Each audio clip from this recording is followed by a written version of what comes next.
naguruudan tayo. Ito pang kasilaw. Mami Marje. Takot sa liwanag. Nagregla ako. Iba kanya man kanya nanganganang umay. At minsan, ilag sa tao. Agurgura na kaman. At nagwawala. Ay, apo ka ng ating. Ito pang kasilaw.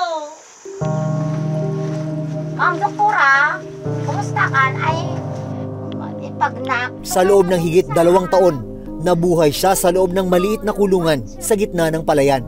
Agurgura na kaman.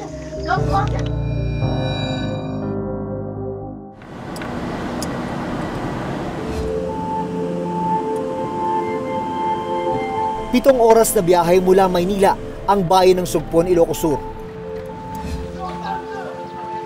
Papunta kami ngayon sa isang liblib na barangay nitong bayan ng Sugpon, Ilocos Sur.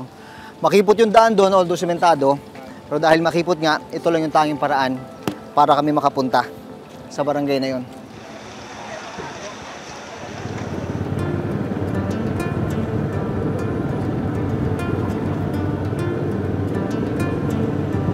Hindi pala lahat ng daan ay sementado. Meron ding mga bahagi na ganito, lupa. Mga kalahating kilometro pa ang tatakbuhin namin bago kami makarating dun sa aming pupuntahan.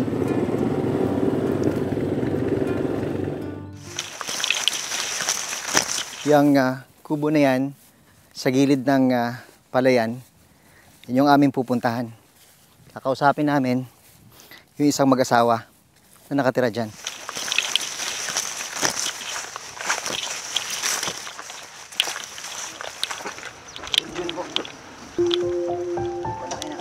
Pumayag si Mang Jo na magpakita ng muka para raw mas madali silang mahanap ng mga nagnanais tumulong sa kanyang asawang may sakit. Kaabay mo.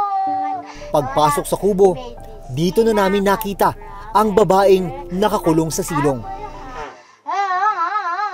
Ayon kay Mang Jo, may sakit sa pag-iisip ang kanyang asawang itatago namin sa pangalang Rona.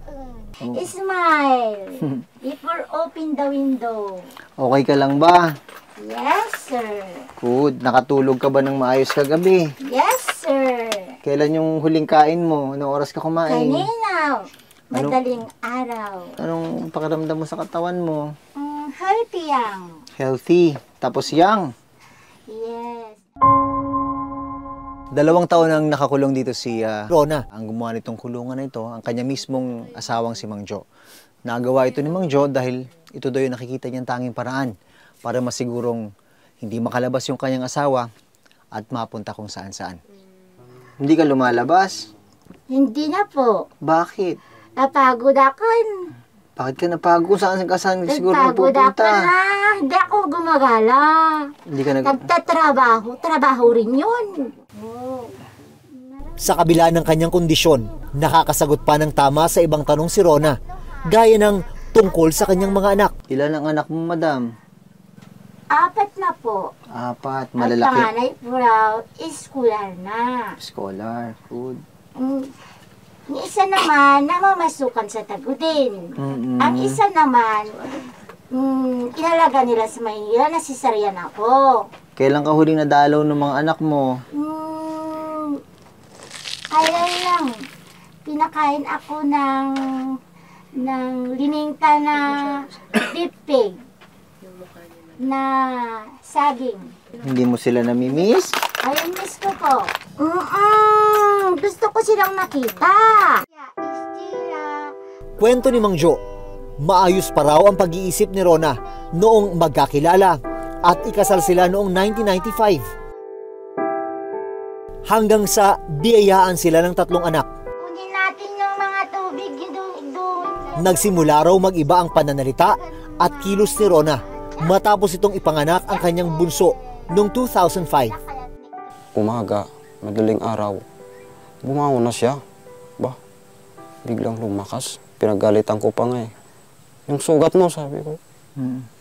Magaling na siya. Lakad-lakad. Daming tao. Umakyat sa kahoy. Punong kahoy. Yun. Marami kaming nagulat eh kasi may sugat siya eh. Yun, nakyat ko, inulog ko siya. binaba ko. Yun, umpisa hanggang ngayon. Tuloy-tuloy. Mahaba ka tibilyon. Nang hindi na raw bumalik sa tamang pag-iisip si Rona, nagpasya silang patignan na siya sa doktor. Okay naman daw siya kasi lahat na pinapagawa nila doon, kaya-kaya niya. Kaya pwede daw ko iuwi siya kasi ayos naman. Mama, doktora. Pero makalipas ang 3 buwan, bumalik na naman daw si Rona sa dati nitong kondisyon. Lumalaya tayo yung kwan, isip niya na gusto niya mamasyal. Ayun, umalis na naman. Ayun, yung ako na pag-isipan na itinali namin. Noon. Anong mo nun? Anong pakiramdam mo nun yung parang sumisigaw siya doon? Ang daming kapitbahay na nakakarinig. Nahiya mo, sir. Kaya sinabi yung ano doon, mas matanda. Doon ka na lang sa kubo. Kasi maraming hindi makaintindi ang kalagayan ng misis mo.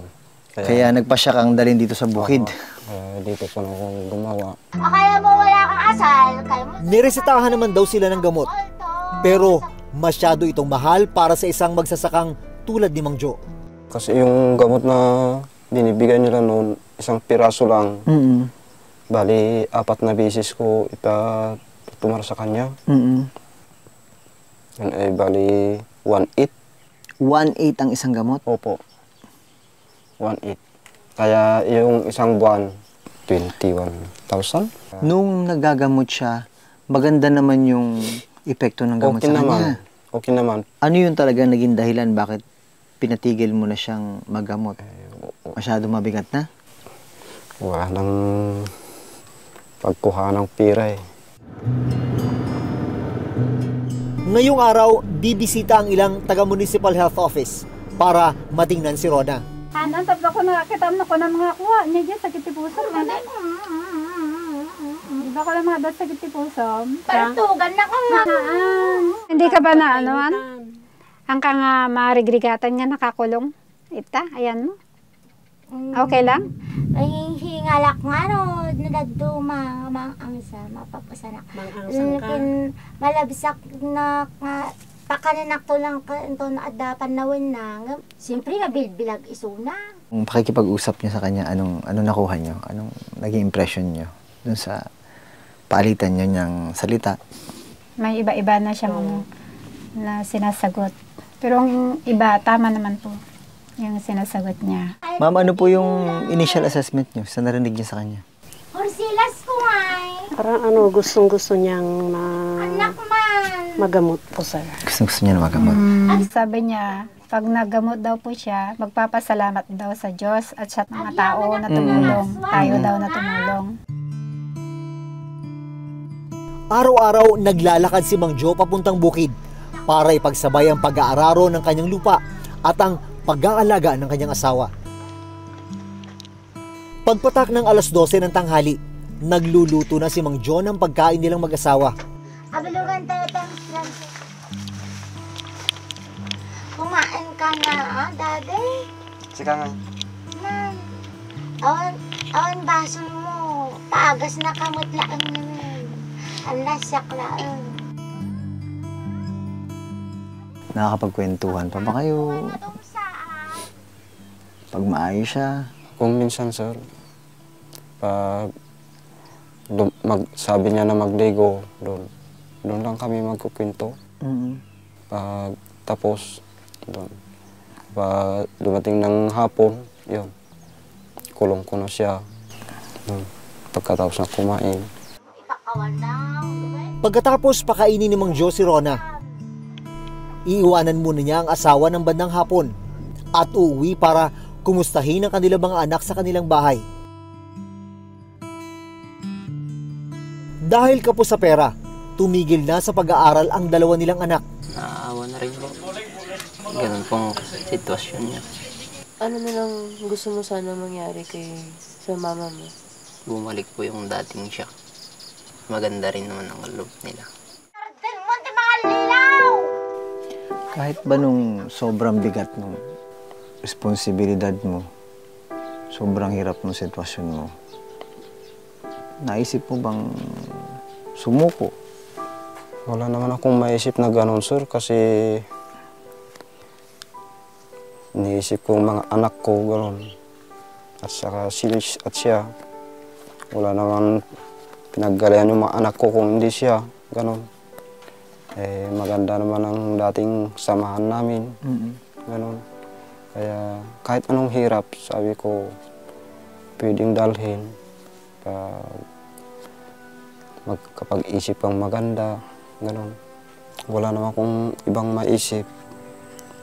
Pinapanalangin ko na lang sa Diyos para bumalik yung dating isip niya.